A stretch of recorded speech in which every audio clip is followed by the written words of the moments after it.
Actually வேற ஒரு video எடுக்க வேண்டியது சில காரணங்களால் அந்த வீடியோ எடுக்க முடியல. இப்போ எடுத்துகிட்டு இருக்க இந்த வீடியோவும் ஆல்ரெடி ஒரு டைம் எடுத்து எடிட் பண்ணி முடித்ததுக்கப்புறம் ஆடியோ நல்லா இல்லை அப்படின்னு சொல்லி டெலிட் பண்ணிட்டேன். இதனால தான் வீடியோ வர்றதுக்கு லேட்டு. இன்றைக்கி வீடியோ என்னதுன்னா,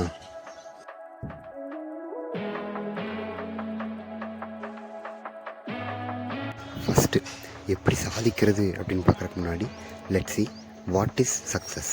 சக்ஸஸ்க்குன்னு பெரிய டெஃபினேஷன்லாம் ஒன்றும் கிடையாது.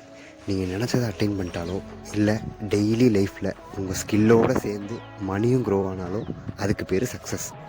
ஆஸ் அ டீனேஜராக நமக்கு நம்ம லேர்ன் பண்ணுற ஸ்கில்லை வச்சு நம்மளால் மணி மேக் பண்ண முடிஞ்சால் அதுக்கு பேர் சக்ஸஸ். அவ்வளோதான். என் ஃபேஸு தெரில, பேக்ரவுண்டு மட்டும் தானே தெரியுது, அதுதான் வேணும். சரி, coming to content. Most of my friends are doing catering. அவன் தப்புலாம் ஒன்றும் சொல்ல வரல. அஃப்கோர்ஸ் நம்ம ஃபினான்ஷியலாக இண்டிபெண்ட்டாக இருக்கணும் தான்.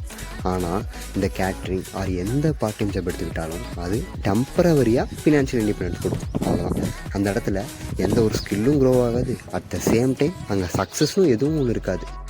நான் யாரையும் எந்த பார்ட் டைம் ஜாப்பும் போகாதீங்கலாம் சொல்லலை.